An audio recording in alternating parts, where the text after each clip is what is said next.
It's Tuesday, July 4th, and this is now on HNN. Multiple shots fired. A gunman opens fire at random on the streets of Philadelphia, killing at least 5 people. There's renewed hope to solve a 2010 Kauai murder following advancements in DNA testing. We wanted to bring the ohana down to the beach and enjoy the holiday. Hawaii celebrates the 4th of July with food, fun, and fireworks. Casey Lund takes us to Moana Beach Park. These stories plus competitive eaters chow down for an Independence Day tradition.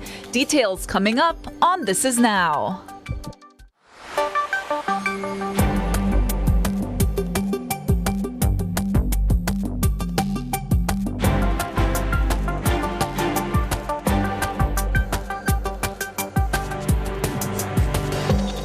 Aloha and good afternoon. Thanks for joining us here on This Is Now on this July 4th holiday. Most of Hawaii is enjoying a day off today with cookouts, family events, and fireworks. Yeah, lucky them, right, Dylan? Yes. Our Casey Lund checked out the crowds earlier today at Magic Island.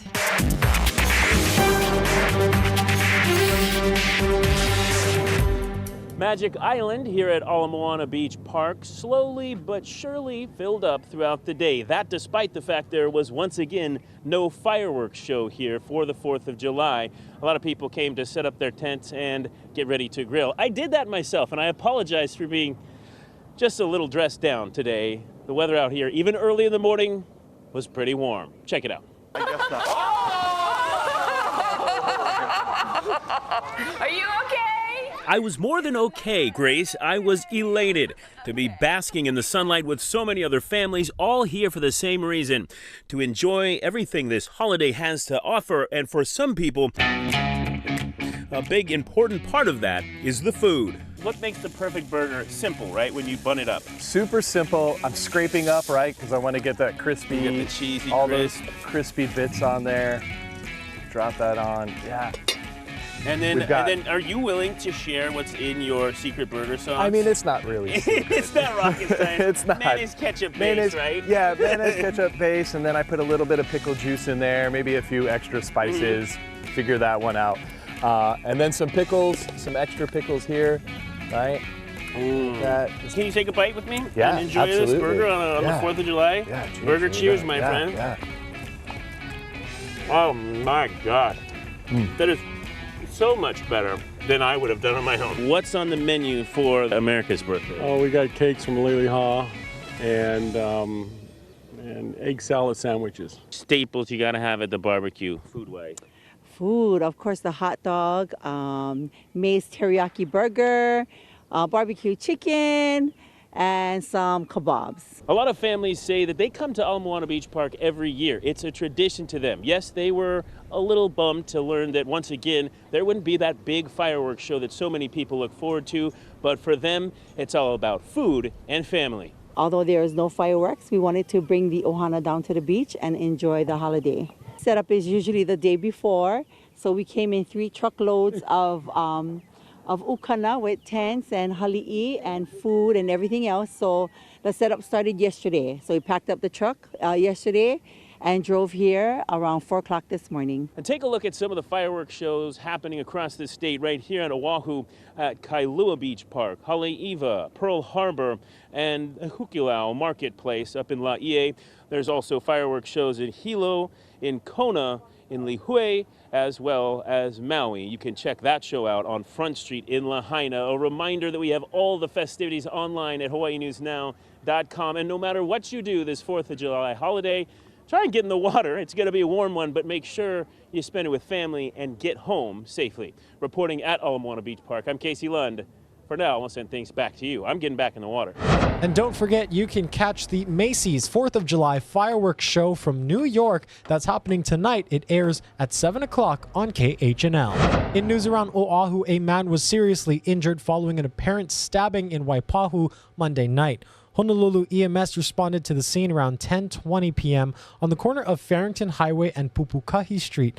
Officials said paramedics treated a man in his 20s for a possible stab wound to his upper body. One person has been arrested according to police. No word yet on what led to the incident.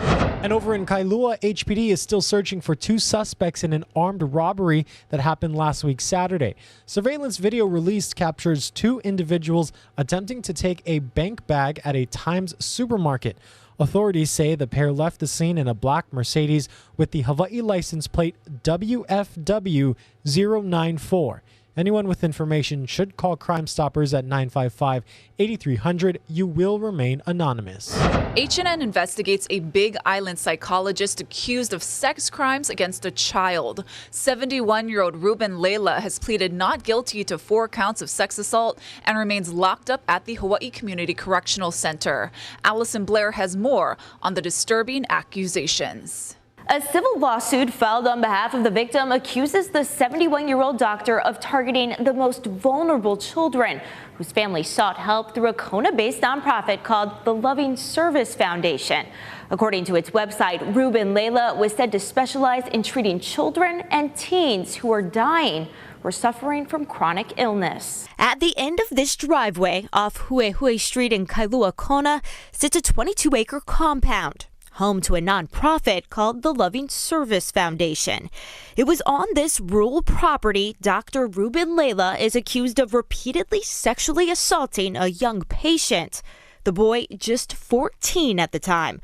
According to court documents, the abuse started in June 2019 and continued 7 months after the clinical psychologist convinced the boy's parents to let the alleged victim live with them while receiving treatment. Ruben Layla was indicted on Thursday, charged with a total of 4 counts of sex assault after allegedly engaging in multiple different sex acts with the boy. It's disturbing on many, many fronts. We spoke with a licensed marriage and family therapist who fears if the allegations are found to be true, there could be more victims. From what the data provides, it is rare that someone who preys on children or adolescents would just have one victim in particular, especially if he or she is exposed to a wide population of children and adolescents. In a 3-minute video posted on the nonprofit's website, Layla said in part, "I believe we can only help our young people to do better by helping them feel better. We do this by addressing the psychological, emotional, physical, and spiritual parts of the whole person." The website also states the vast majority of Layla's patients are from relatively poor rural areas and disadvantaged populations. Britt Young says parents of children who have seen the doctor should immediately have a conversation with their child. But that conversation really needs to be age appropriate and understandable by the child. My recommendation would always be to not ask your child point blank, did this happen? Did this happen? But to ask about what kinds of things he or she might have done in the context of being with this person, leave it very open-ended and try to gather information. And if you believe on any level that your child has been victimized, it is time, of course, to get the authorities involved. Because of copyright laws, we couldn't post Layla's online videos without his permission, but you could see them for yourself on the Loving Service Foundation website. Tonight, the 71-year-old is being held in jail on a $40,000 bail. We reached out to his public defender for comment, but so far have not heard back. Allison Blair, Hawaii News Now.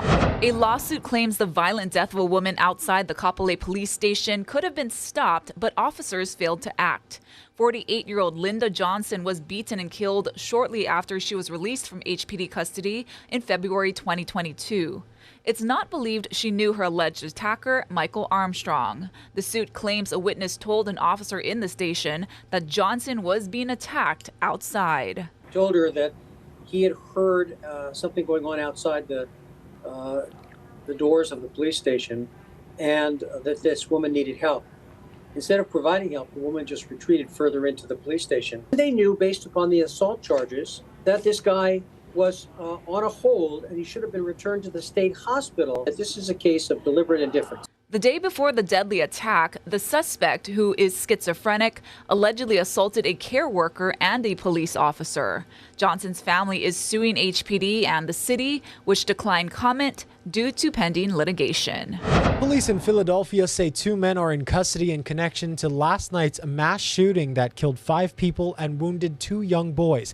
It's one of several mass killings across the country leading up to this 4th of July holiday. Jessica Cartila has the latest from Philadelphia.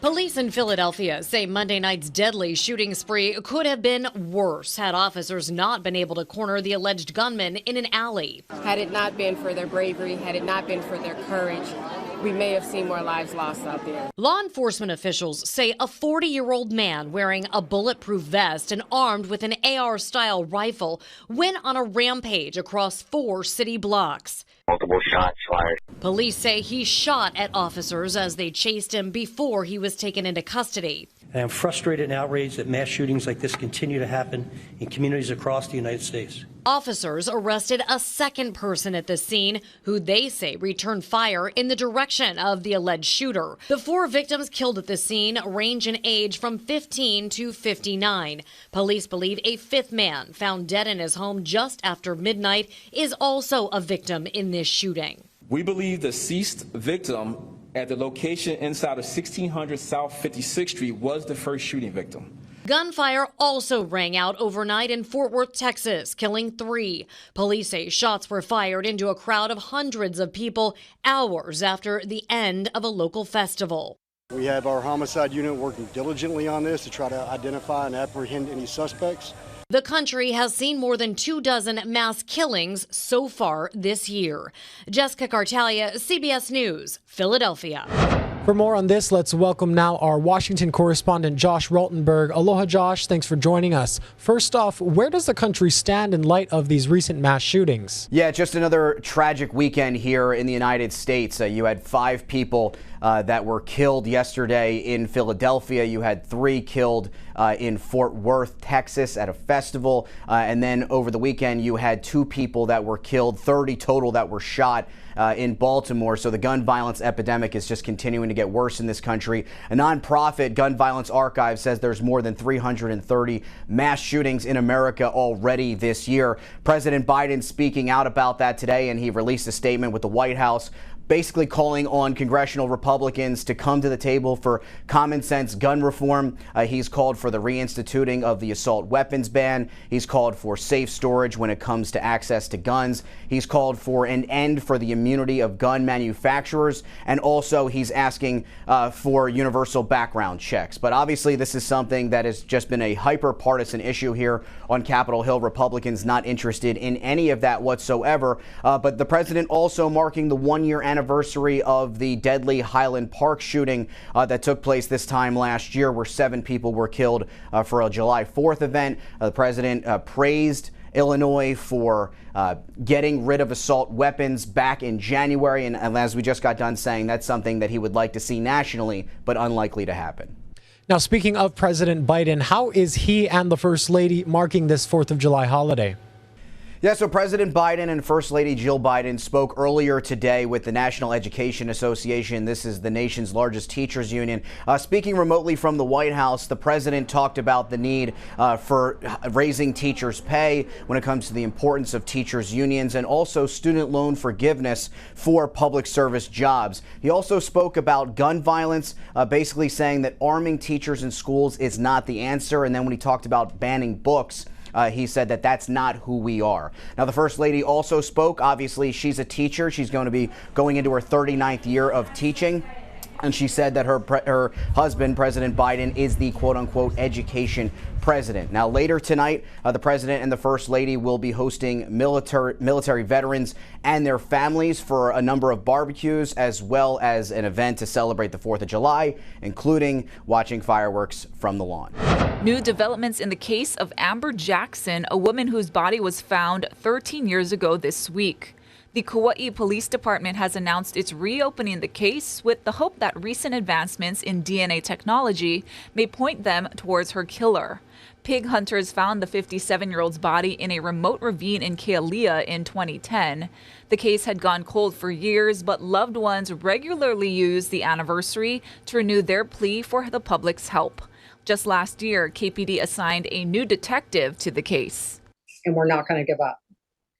She was brutally murdered in a small community. Her body was dumped in a remote area. I mean, it's so disturbing and disrespectful. And we love her. You know, she was such a fantastic person. That's why we've always said every year we're not going to rest until, you know, this case is solved. There's a $20,000 reward for information leading to an arrest in the case. Contact Crime Stoppers at 808-246-8300 with any tips. The U.S. Department of Housing and Urban Development is set to distribute $3.1 billion nationally to combat homelessness starting in July. HUD Secretary Marcia Fudge announced the new funding availability during her visit to Hawaii. The homeless aid will be made available through a competitive grant application process. Hawaii has to come up with winning proposals to get a share of that funding. Governor Josh Green signed 4 education-related bills into law on Monday. One bill promotes affordable housing for teachers. 2 others expand early childhood education and allow school health assistants to administer medication to students. The 4th bill will require the Board of Education to consider adding computer science to high school graduation requirements. But boy, the downstream benefits when many more of our children get their degrees and many more decide on great careers, whether in computer science or other disciplines where we build out our economy, it bodes well for the future. It's not enough to just make sure that kids have the basic foundations of math and reading, but how are they learning the skills that'll give them a leg up and help them keep up in 2023 and beyond? Lieutenant Governor Luke emphasized continuous collaboration to best support students, educators, and their families. All right, let's take a live look outside. This is Coney Island, New York. This is the site of the Nathan's famous hot dog eating contest. More on that in a little bit. But let's first get a check on our island weather here at home. Here's Billy V.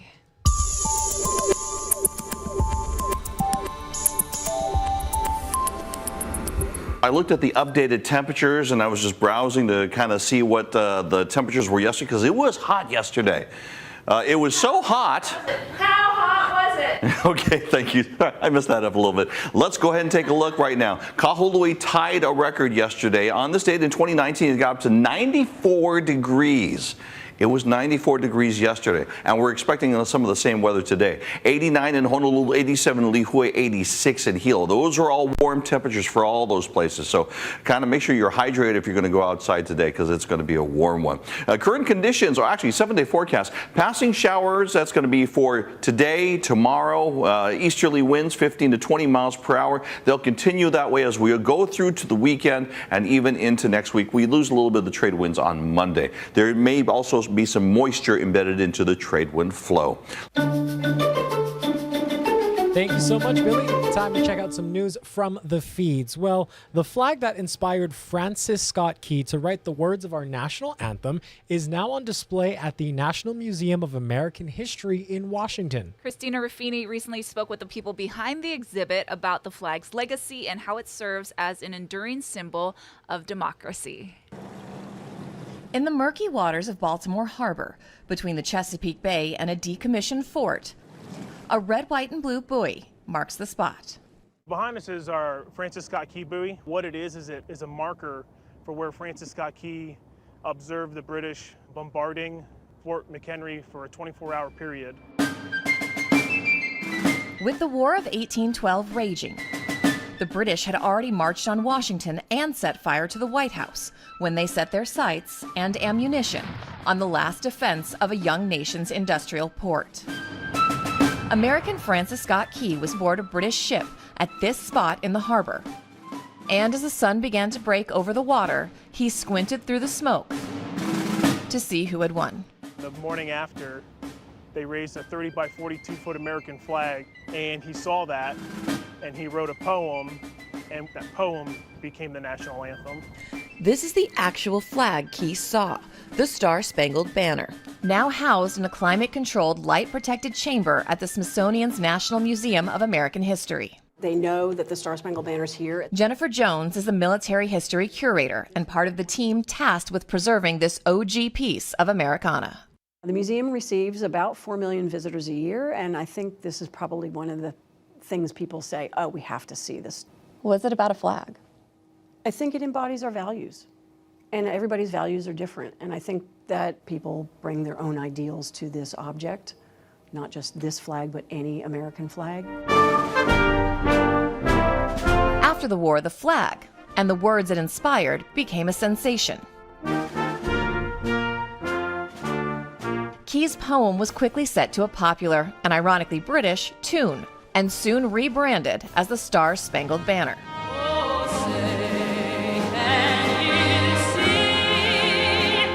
By the dawn's early light.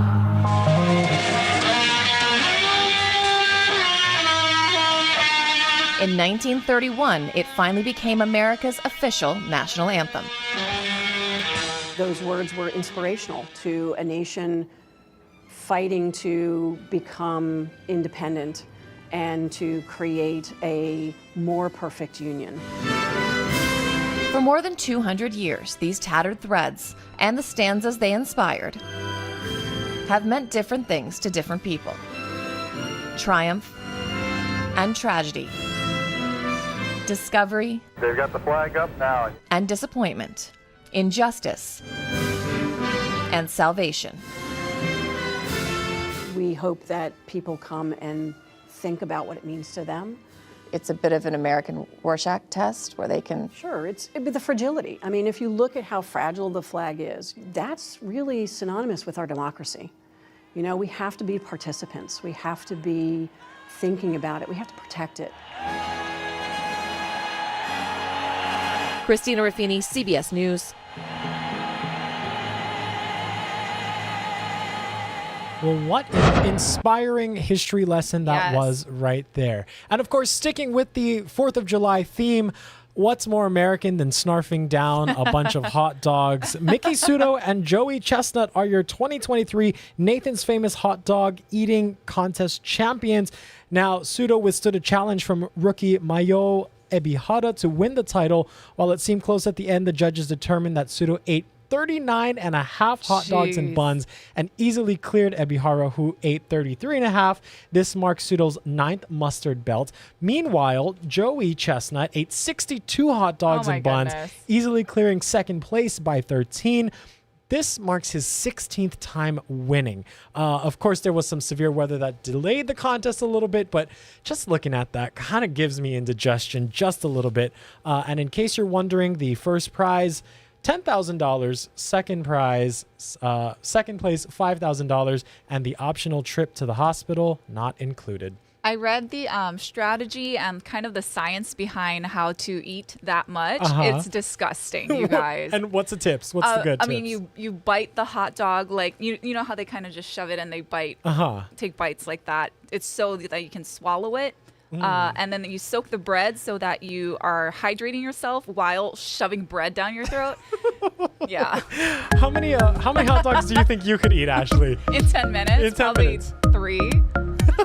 Maybe 2. You know, as a kid, I used to think, oh yeah, I could eat so many. As an adult, I'm like, oh, that's kind of gross. Maybe 2. Yeah. Oh boy. I think we have time for one quick good news story. Take a look at this. This is in Las Vegas. Now, so many times people arrive there and think, oh, the slot machines at the airport, they do not pay out. Well, they do. And this is proof right here. Someone in Las Vegas, we don't know who, won $1.3 million. Take a look right there. Call attendant. Wheel of Fortune. Wheel of Fortune 2. We don't know who the visitor or who the winner Probably was. from Hawaii. But yeah, if one of your aunties or uncles comes back with a little extra money, you know what they did. So next time you're at the Harry Reid International Airport, give those slot machines a chance because you just might come out a winner. Oh, I always do. A Hail Mary at the end before you come home. Yes. Happy 4th of July, everyone.